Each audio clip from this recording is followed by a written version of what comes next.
Good evening बच्चों, कैसे हैं आप लोग। अब हम लोग स्टार्ट करेंगे फेडरलिज्म चैप्टर का एक्सप्लेनेशन का टॉपिक 2। जितने लोगों ने टॉपिक 1 नहीं देखा है वो टॉपिक 1 जाकर देख सकते हैं और उसके बाद के कुछ टॉपिक्स इस वीडियो से समझ सकते हैं, ताकि ये चैप्टर जल्दी से जल्दी आपको समझ में आ जाए, ताकि इसका एमसीक्यू और कल चैप्टर पढ़ाए थे पावर शेयरिंग, उसका एमसीक्यू आपको कल करवाया जा सके। तो फेडरलिज्म में अभी तक इसके पहले जो है कुछ टॉपिक्स बता चुके थे, जिससे फेडरलिज्म क्या है, ठीक है। फेडरलिज्म को वर्टिकल डिवीजन ऑफ पावर क्यों बोलते हैं, फिर कमिंग टुगेदर और होल्डिंग टुगेदर फेडरेशन में क्या डिफरेंस है, यूनिटरी गवर्नमेंट और फेडरल फॉर्म ऑफ गवर्नमेंट में क्या डिफरेंस है, फिर 4 टाइप के लिस्ट बताए थे, union list, state list, concurrent list और रेसिडुअरी लिस्ट। ये सारे लिस्ट आपको एक्सप्लेन किए गए थे, ठीक है। अब जो है क्या करवाया जाएगा, फेडरलिज्म के बाद के कुछ टॉपिक, टाइप्स पढ़ लिए हैं, टाइप्स ऑफ लिस्ट भी पढ़ लिए हैं, फीचर्स भी पढ़ लिए हैं, अब क्या फेडरलिज्म में बाकी है।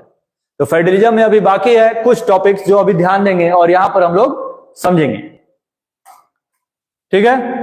तो सबसे फर्स्ट टॉपिक सेकंड वीडियो का, how is federalism practice in India. India में जो फेडरलिज्म है वो कैसे प्रैक्टिस किया जाता है।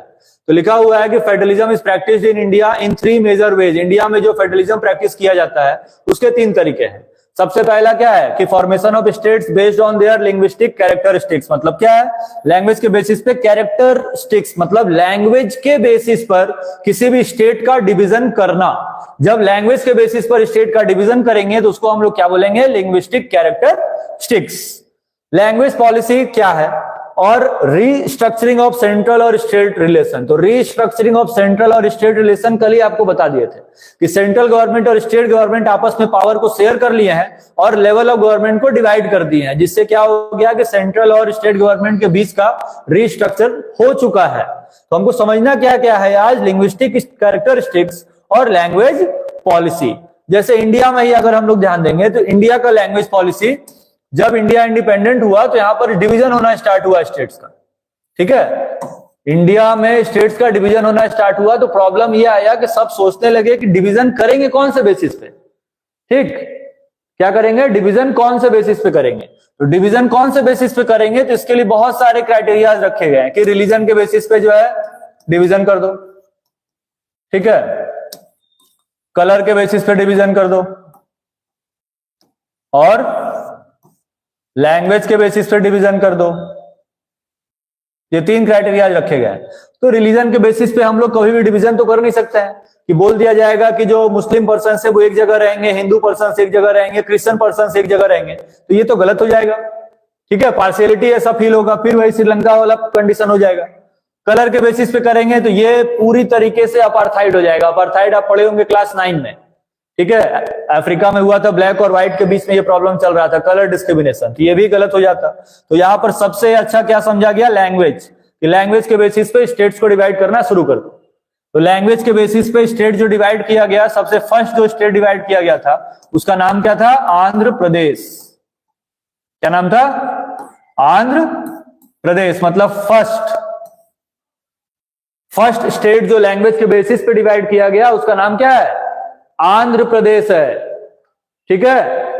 आंध्र प्रदेश को पहला स्टेट है जो लैंग्वेज बेसिस पे डिवाइड किया गया। इसके बाद सारे स्टेट्स डिवाइड किए जाने लगे। लास्ट में भी अगर आप देखिएगा तो लैंग्वेज के बेसिस पे स्टेट डिवाइड हुआ था तेलंगाना, जो कि आंध्र प्रदेश से ही अलग हुआ था, ठीक है। किससे अलग हुआ था, आंध्र प्रदेश से ही अलग हुआ था तेलंगाना। वो भी कौन से बेसिस पे, लैंग्वेज बेसिस पे। तो लैंग्वेज बेसिस पे यहां पर डिवीजन करना गवर्नमेंट को सबसे अच्छा समझ में आया कि लैंग्वेज बेसिस पे डिवीजन कर देते हैं तो सारा प्रॉब्लम सॉल्व हो जाएगा, ठीक है। तो डिवीजन आप समझ गए।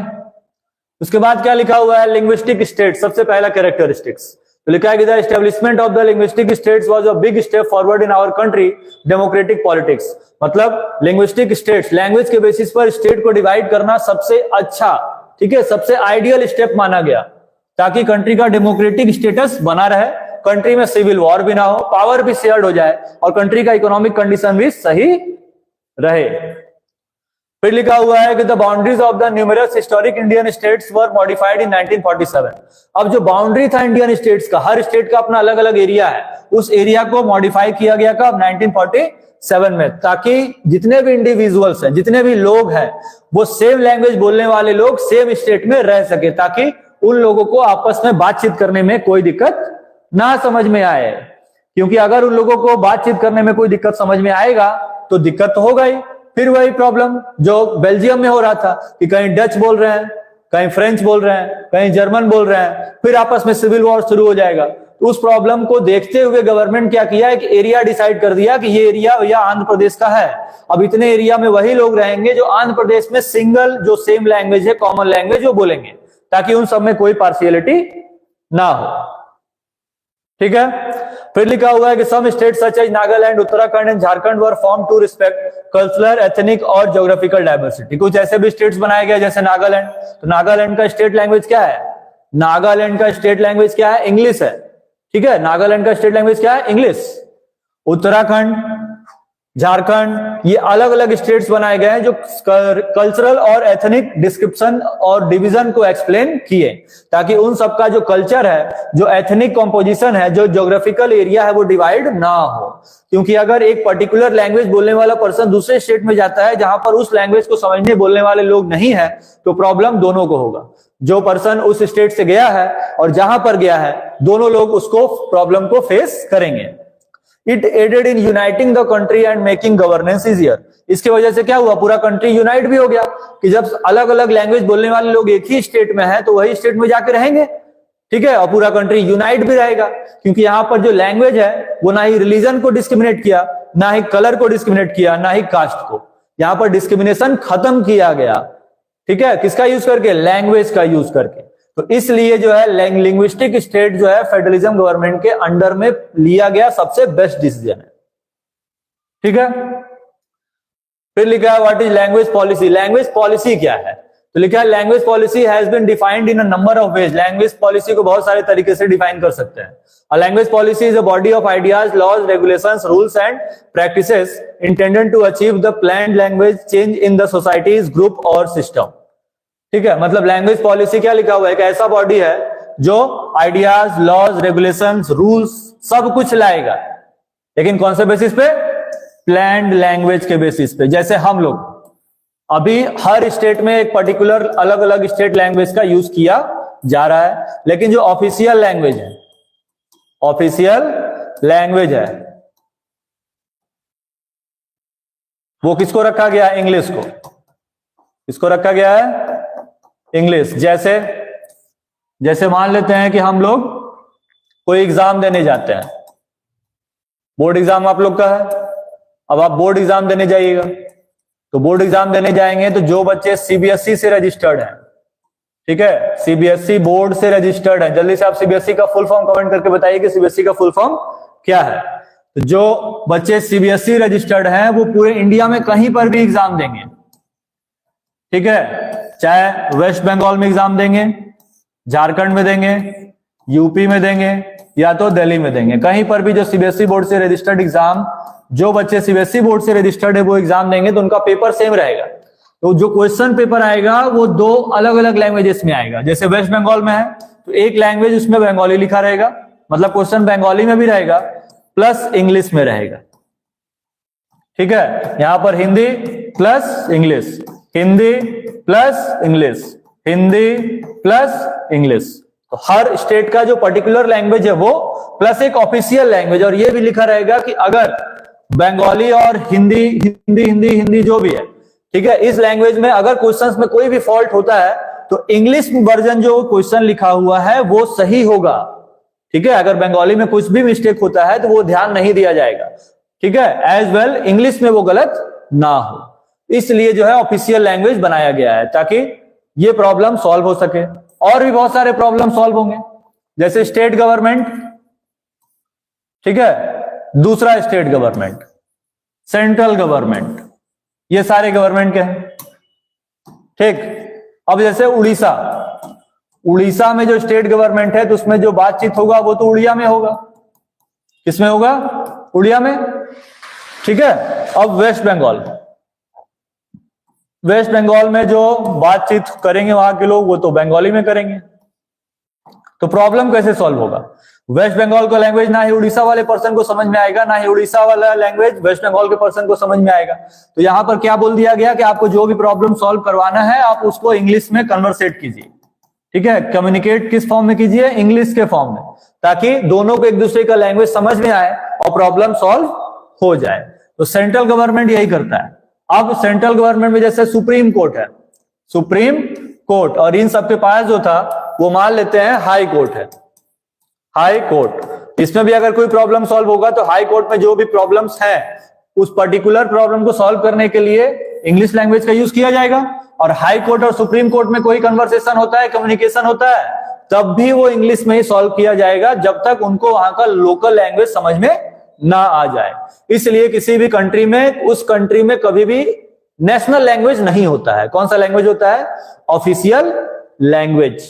तो जैसे नागालैंड का ऑफिशियल लैंग्वेज ही कोहिमा है, वहां के सारे लोग कोहिमा मतलब नागालैंड का जो ऑफिशियल लैंग्वेज है वो इंग्लिश है। ठीक है, सारे लोग इंग्लिश में ही बातचीत करते हैं। इंडिया में जैसे यूपी है, यहाँ मान लीजिए हिंदी में बात कर रहे हैं, झारखंड में हिंदी में बात कर रहे हैं, वेस्ट बंगाल में जाएंगे तो बंगाली में बात कर रहे हैं, उड़ीसा में जाएंगे तो उड़िया में बात कर रहे हैं, ठीक है, कर्नाटका में जाएंगे तो कन्नड़ में बात कर रहे हैं। तो हर स्टेट का अलग अलग लैंग्वेज है, लेकिन स्टेट लेवल पे और सेंट्रल लेवल पे बातचीत और कम्युनिकेट करने का जरिया इंग्लिश है। ठीक है, तो इसी को बोलते हैं लैंग्वेज पॉलिसी। तो इसीलिए लिखा हुआ है कि लैंग्वेज पॉलिसी एक प्लान्ड लैंग्वेज चेंज लाया जिससे सोसाइटी के जितने भी प्रॉब्लम थे वो सॉल्व हो गए।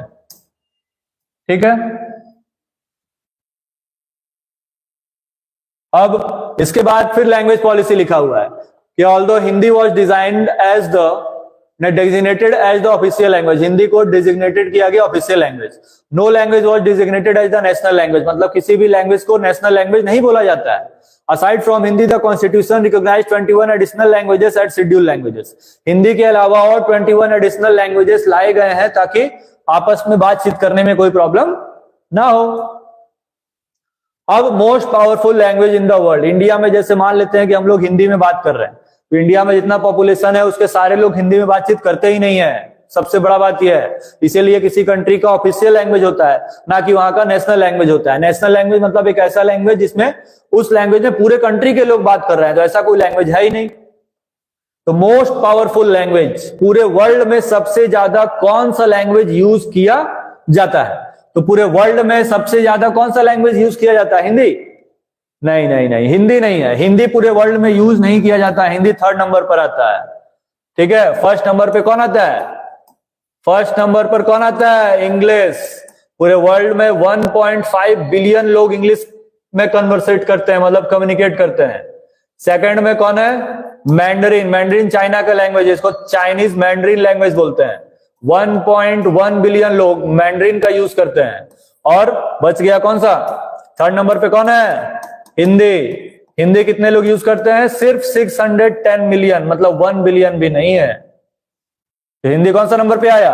3rd, Mandarin 2nd, English 1st।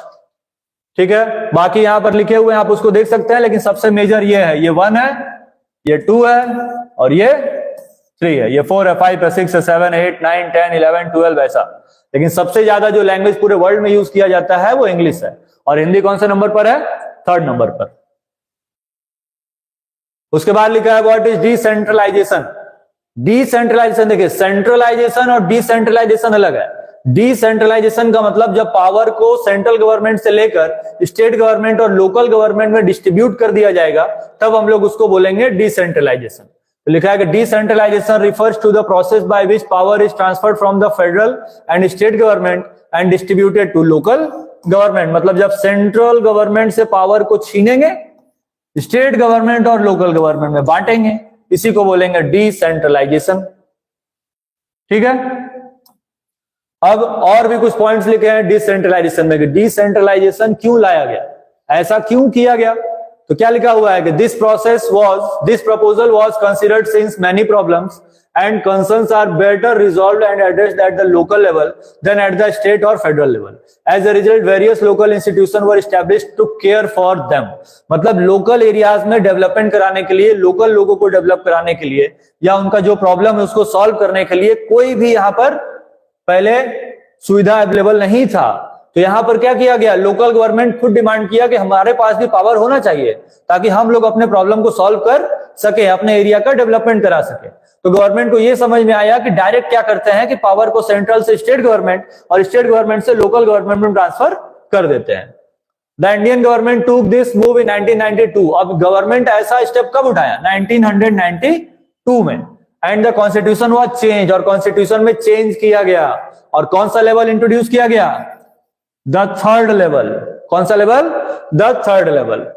This strengthened and consolidated Indian democracy, जिसकी वजह से इंडिया का डेमोक्रेसी और ज्यादा स्ट्रेंथेंड हो गया। क्यों? क्योंकि यहां पर ये पावर खुद को डिवाइड कर दिया कि हम जो है सेंट्रल गवर्नमेंट से पावर लेकर लोकल गवर्नमेंट को और स्टेट गवर्नमेंट को बांट दे रहे हैं, ताकि वो अपने एरिया का डेवलपमेंट करा सके। हर छोटे बड़े चीजों के लिए local government direct central government के पास नहीं जाता है, वो पहले उस प्रॉब्लम को खुद सॉल्व करता है, उस एरिया को खुद डेवलप कराता है। जब उससे नहीं हो पाता है तब जाके वो हेल्प लेता है स्टेट गवर्नमेंट से, और जब स्टेट गवर्नमेंट से नहीं हो पाएगा तब वो जाएगा सेंट्रल गवर्नमेंट के पास।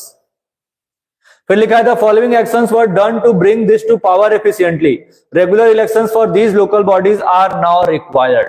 अब इसके लिए देखेंगे आप लोग कि हर एरिया में कुछ ना एक पर्टिकुलर टाइम पे इलेक्शन होते रहता है, जिसमें हम लोग अपने एरिया के किसको चुनते हैं? नगर पालिका के हेड, क्या बोलते हैं उसको? मेयर। क्या बोलते हैं? मेयर बोलते हैं, उनको हम लोग चुनते हैं। ठीक है, ताकि वो क्या कर सके? हम लोग के एरिया का डेवलपमेंट अच्छे से करा सके, तो उसमें हम लोग वोटिंग करते हैं। फिर फोर्थ पॉइंट में लिखा है to ensure their representation seats were allocated to schedule caste, schedule tribe and other backward classes. मतलब सीट्स को यहां पर रिजर्व किए गए हैं, ताकि जो लोकल गवर्नमेंट में इलेक्शन हो रहा है उसमें schedule caste, schedule tribe, other backward classes, सारे लोगों के साथ कोई पार्शियलिटी ना हो और ये सारे लोग उस इलेक्शन में पार्टिसिपेट कर सकें। यहां तक कि वुमेन्स के लिए भी 1/3 सीट रिजर्व कर दिया गया। कितना सीट? 1/3 सीट रिजर्व कर दिया गया कि वहां पर वुमेन ही होनी चाहिए, ताकि उस एरिया में वुमेन्स को भी कोई प्रॉब्लम ना हो।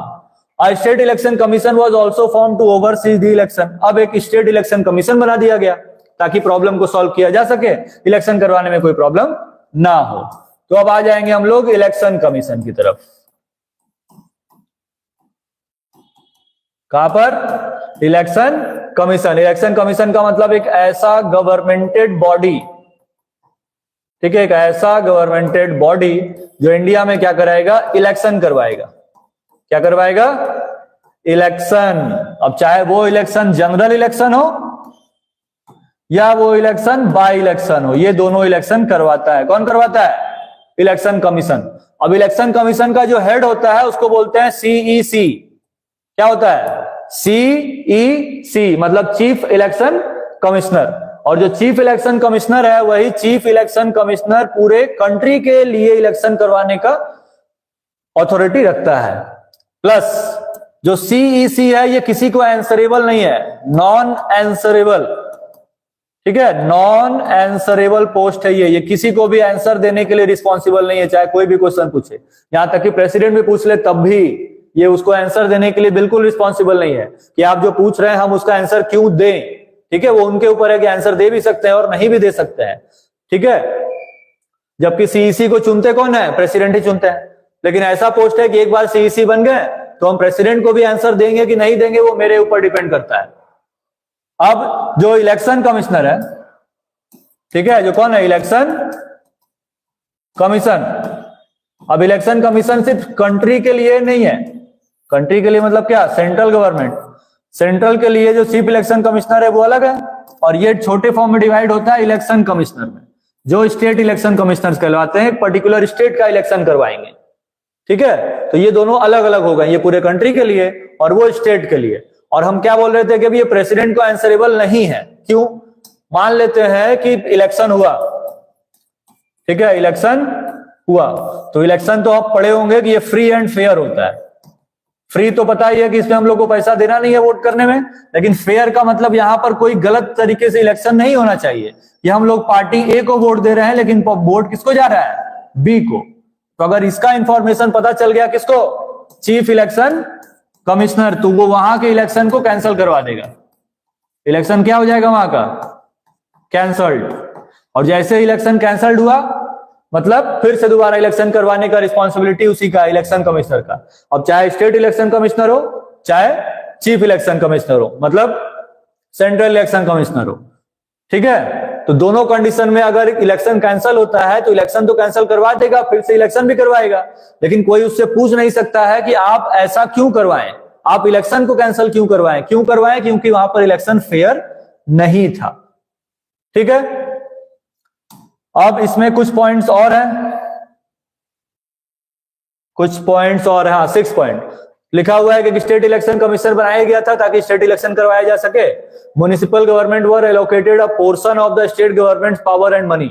मतलब म्युनिसिपल गवर्नमेंट, जो लोकल गवर्नमेंट है, वो क्या करता है कि उनके पास जो भी पावर और मनी होता है वो उसमें से कुछ हिस्सा स्टेट गवर्नमेंट और सेंट्रल गवर्नमेंट को बांट देता है।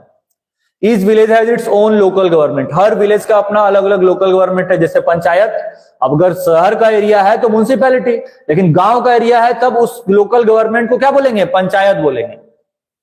इन सेवरल स्टेट, बहुत सारे स्टेट्स में जो ग्राम पंचायत होते हैं वो क्लस्टर में एग्जिस्ट करते हैं, बहुत सारे ग्रुप में एग्जिस्ट करते हैं। जैसे बहुत सारा गांव है तो हर गांव का अलग अलग एक पंचायत होगा, हर गांव के अलग अलग सरपंच होंगे, उनका एक ग्रुप भी बन सकता है। तो municipalities are in charge of large cities and urban region. लेकिन अगर यही हम लोग शहरी क्षेत्र में जाएंगे तो लोकल गवर्नमेंट को क्या कहेंगे?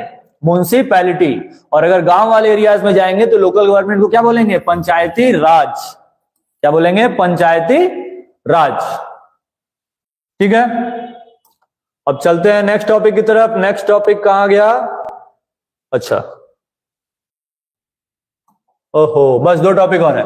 लोकल गवर्नमेंट, लोकल गवर्नमेंट में क्या लिखा है कि रूरल एरियाज में बता रहे थे कि जो लोकल गवर्नमेंट रूरल एरियाज में होते हैं वो पंचायती राज सिस्टम के अंडर में आते हैं। तो लिखा है कि लोकल गवर्नमेंट जो रूरल एरिया में होंगे उनको हम लोग पंचायती राज बोलेंगे।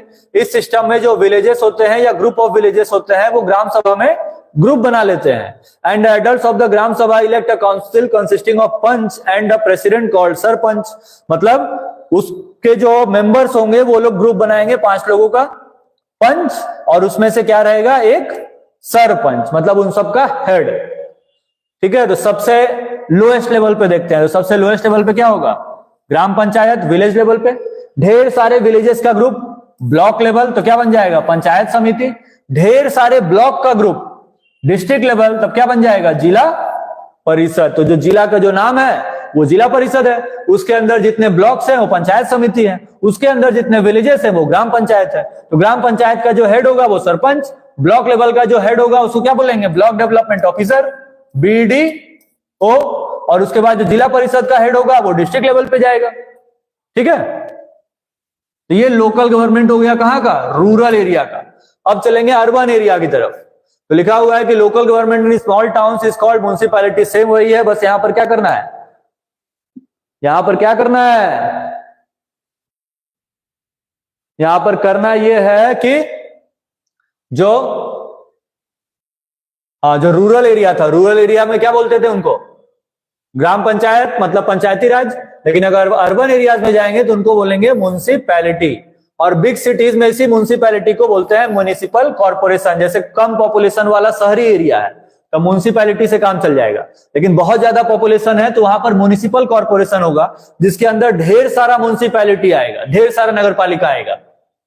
ठीक है, एवरी म्युनिसिपल और municipal corporation is divided into wards. मतलब कि हर म्युनिसिपल कॉर्पोरेशन या म्युनिसिपैलिटी अलग अलग वार्ड में डिवाइड हो जाता है। जैसे हम लोग जिस एरिया में रहेंगे जो एक पर्टिकुलर वार्ड नंबर के एरिया में आता है, उस वार्ड नंबर का एक सभासद होगा जो उस एरिया का डेवलपमेंट करवाएगा। From every ward 1 representative is elected. ये वार्ड नहीं है, वार्ड है। क्या है? वार्ड। मतलब हर वार्ड से एक रिप्रेजेंटेटिव चुने जाएंगे।